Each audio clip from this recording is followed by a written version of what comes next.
БГПУ имени Мифтахиддина Акмуллы прошел ряд мероприятий, посвященных празднованию столетия со дня рождения народного поэта Башкортостана Мустая Карима.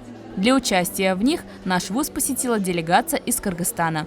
Гости из Братской Республики поближе познакомились с Акмуллинским университетом, стали участниками торжественного открытия бюста и именной аудитории Мустая Карима, а также провели открытые лекции.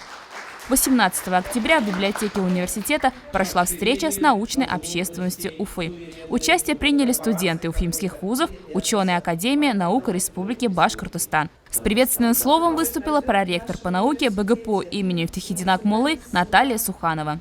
Ведущий научный сотрудник Национальной академии наук Кыргызской республики, профессор Жалал-Абадского государственного университета Автандил Анисович Арабаев в своем выступлении отметил, что в Кыргызстане очень ценят и уважают Мустая Карима как своего родного поэта, писателя и драматурга. Также Автандил Анисович рассказал о Жалал-Абадском университете, его ведущих направлениях научных исследований, взаимодействии между вузами Кыргызстана и Башкортостана. В прошлом году мы провели международную научно-практическую конференцию, посвященную столетию Мустая Карима и 90-летию Чингиза Айтматова. В этой конференции участвовала большая делегация из Башкортостана. И в целом мы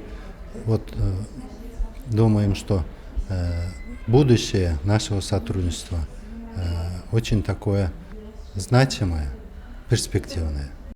Вице-президент Международного эссекульского форума имени Чингиза Айтматова Динара Джумабаева тепло отозвалась о столице Башкортостана и рассказала о форуме имени Чингиза Айтматова. Пламенный привет передает Оскар Чингизович Айтматов. Он сам не смог присутствовать на данном мероприятии. Очень приятно находиться в Уфе. Здесь очень гостеприимные люди. Я очень хорошо знаю творчество Мустая Карима. Мы являемся знатоками, так скажем, его произведений. На второй день гости провели открытую лекцию для студентов БГПУ имени Мифтахиддина Акмуллы. Советник ректора Кыргызского национального университета Калнур Армушев поделился мнением о геополитической ситуации в Средней Азии и развитии процессов международного сотрудничества в этом регионе. Напомним, что ранее руководители вузов Канат Садыков и Салават Сагитов подписали ряд соглашений и обсудили сотрудничество по схеме двойных дипломов по направлению экология и возможность открытия на базе Кыргызского национального университета совместного центра по продвижению и обучению русскому языку.